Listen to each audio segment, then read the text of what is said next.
Hi everybody, today we're going to be talking about World War II and the war and the very end of the war. That's what we're going to be focusing on today. So in fighting the war, we see the big three. The big three are going to include Franklin Delano Roosevelt, the leader of the United States, Prime Minister Winston Churchill, he is going to be the leader of Great Britain, and then we have Premier Joseph Stalin, who is the leader of the Soviet Union at this time. The three of them are going to be the major powers that are allied together in order to win the war. They're going to agree to defeating Germany as their top priority, and then they're going to go on to defeat Japan. They're not going to agree on how to achieve this goal. Stalin wants a second front against Germany with an invasion through France, while Churchill and FDR believe we should start up through Italy, take down Mussolini, and then we will be able to attack from both sides at once. The Battle of Kursk, so the British opposition is going to invade in 1942. FDR is going to say that the Allies are going to comply with Stalin's wishes. American supplies are not ready, however, though. And then when the Battle of Kursk begins in 1943, the Soviet Army has 860,000, I believe that's right, casualties. So that is a ton. Soviet Union / Russia actually are going to lose the most amount of soldiers from World War II.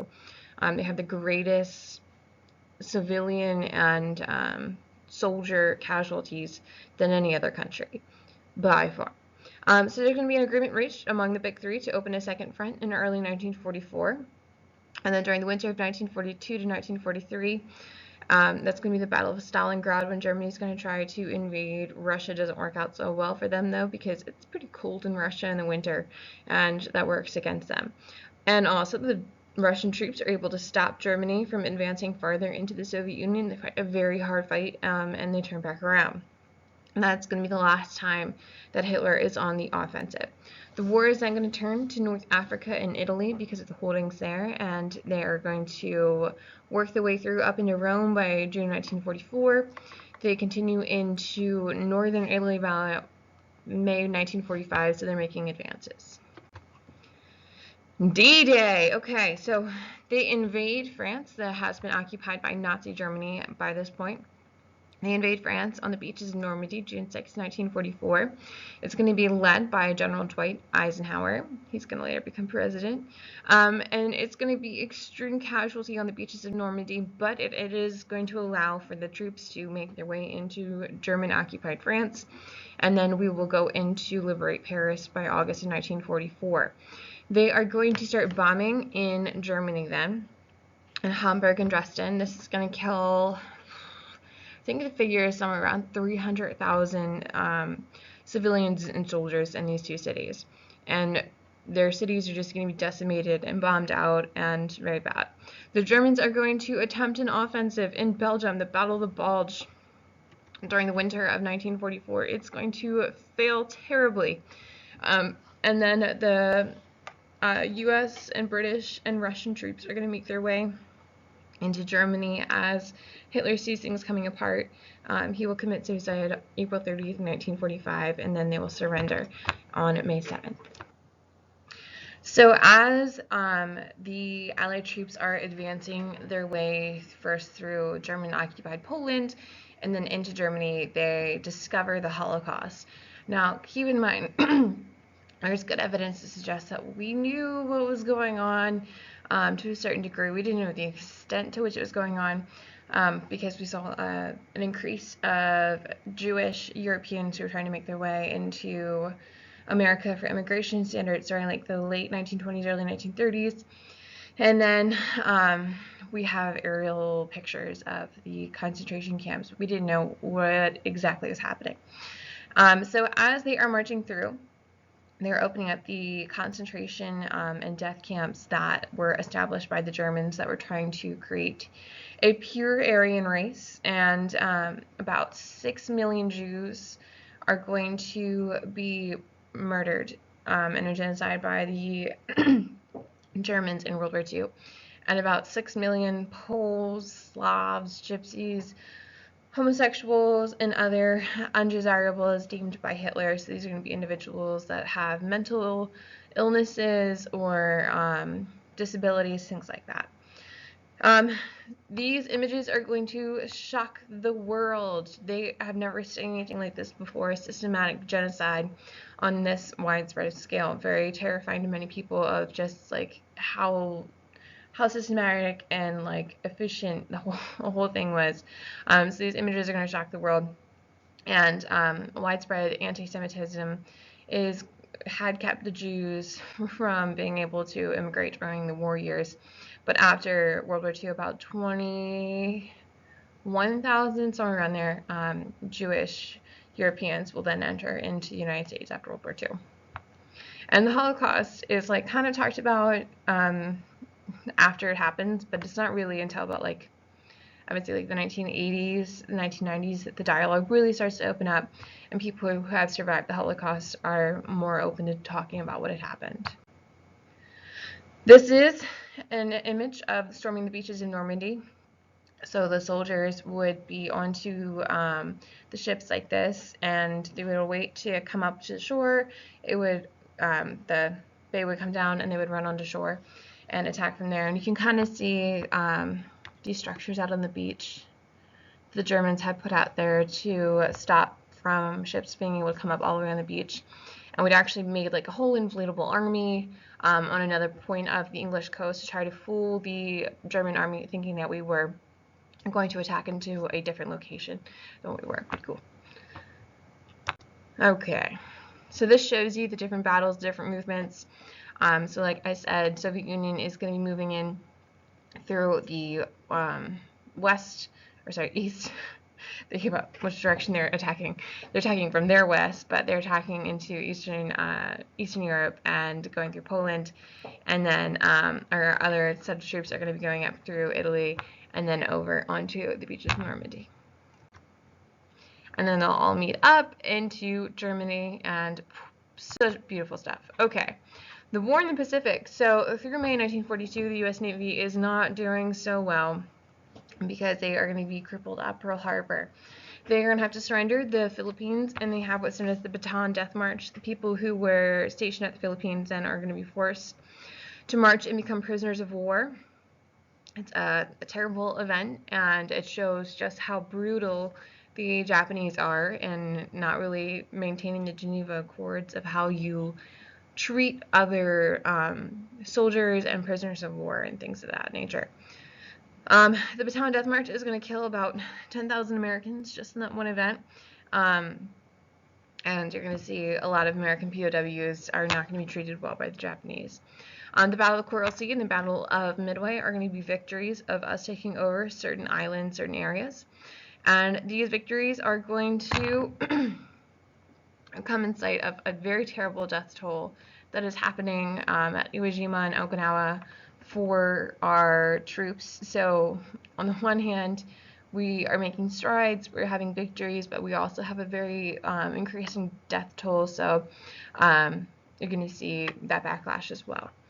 There's going to be a lot of racial overtones in the United States of how Asian immigrants are viewed, but very specifically referring to the Japanese immigrants. They're going to be called things like yellow monkeys and gooks and things like that. That is going to carry on with that generation and kind of go back into their kids a little bit of that view of Asian Americans.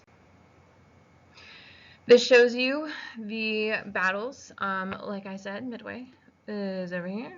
Coral Sea is down in here. You can see that the Japanese controlled a lot of different land by this particular point. And so that we are going to have to fight and do island hopping little by little, that we're going to have to capture one island at a time rather than trying to broadly use our forces all at once. So the Manhattan Project. We started working on atomic chain reactions in 1942. It was scientists from the University of Chicago. They're going to start looking into how you can do this, how you can use it, and they're going to persuade FDR to start developing an atomic weapon. He believes that they're going to have to use it on the Germans, and he thinks that the Germans are also creating an atomic weapon. They aren't, but we feel like that they are, that we have intelligence they are, even though they aren't. It costs about $2 billion in total for the Manhattan Project, and about 120,000 individuals will be working on the atomic bomb one way or another. It is going to be hidden from Congress. It's going to be hidden from the public. The whole place, the whole city where they were working on developing this, was completely secret. You couldn't talk about what you worked on there. You couldn't talk about any of that. It was actually like a whole little city in itself, so that you wouldn't have to go to the grocery store, things like that. That was all like on base, like a military base kind of. And even President Truman did not know what was going on until we successfully tested the bomb on July 16th, 1945.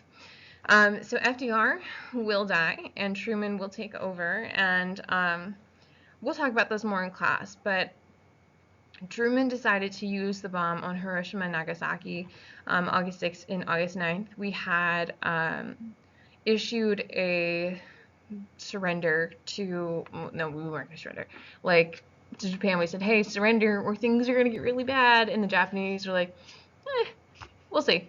And they also didn't want to give up their emperor, didn't want that backlash, and so they didn't surrender, and then we dropped the bomb. And complete devastation. I mean, the city is completely leveled. You have people who are like at the epicenter of the bomb are just incinerated and turned into ash instantly. Like, people's image is imprinted on the sidewalk like shadow people. Crazy. And then there's the added effect of radiation that we did not know was going to happen with that in particular. We knew that it was probably going to cause, the city to be leveled and that a lot of people would die, but there was the aftermath of even people who had survived that were either dying from burns or were dying from radiation sickness, that they started like breaking out like purple and red like bumps all over their body, and then they started like throwing up blood, and then they would die shortly thereafter. And then people are going to be getting cancer from it too. So there's a lot of things we didn't quite know was going to happen, but ultimately it's going to allow for us to win. And another reason why we dropped the bomb is that we thought that launching a full-scale invasion of Japan was going to cause a lot of U.S. casualties, because the Japanese were arming men and women and children to fight until the very last moment. Truman also wanted to surprise Stalin. Stalin already knew about the weapon because of his spies in America, but we already have this moment where, like, hey, Russia, look at what we're doing. We're super cool. We're super powerful. And that kind of notion is going to continue into the Cold War, which is our next unit. So we dropped the bombs August 6th and 9th. Japan will surrender on August 10th. So this shows you how we move further on, and then this shows you Hiroshima and Nagasaki.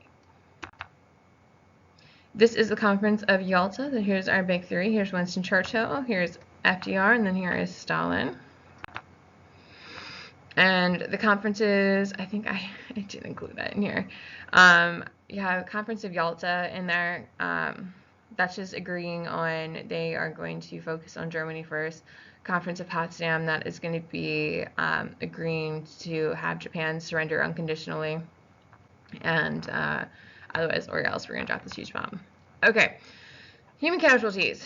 More than 50 million soldiers and civilians are going to be killed in World War II. That's about 2.5% of the world's population. That is insane. Insane. That's an insane amount. About 6 million European Jews will be killed in the Holocaust. About 100 million soldiers will be wounded. And about 30 million people, because of all the decimation and bombings of the cities, are going to be homeless after World War II. So these are some pretty big things that we're going to have to be able to hurdle over in order to move forward. It's a lot. Hundreds of cities are going to be bombed out. We have Dresden and Warsaw and Hamburg and Hiroshima that are going to have to be reconstructed in order for the economy to get back to where it was. The industrial infrastructures of Germany and Japan are going to be ruined after World War II. Britain, after World War II, is no longer a world power. They're powerful, but they're no longer a world power. The Soviet Union and the United States are going to rise as the world's world powers after World War II. And there is going to be a movement to end colonialism at the end of World War II. This is showing you the decimation at Hiroshima. I'll show you some good before and after pictures in class, but just imagine this like completely built up, and now it's completely leveled, completely gone. They talk about how the bombing crew wore special like sunglass goggles because they said this bomb is going to be so bright, it's going to be like brighter than daylight. And they talk about how when they looked back at what they had done, about how brilliant and large and how huge this bomb was, after they had dropped it off the Enola Gay. Okay, so that is the end of World War II. In class, we're going to quickly go over the major developments in the war and what was going on. And then we are going to be getting into whether or not you think we should have dropped the atomic bombs and why you think what we do by looking at some primary sources. So if you have any questions, please don't hesitate to sign up for key time or to come see me before or after school. Try not to leave it until like 2 minutes before class starts. All right, hope you enjoyed this beautiful lecture.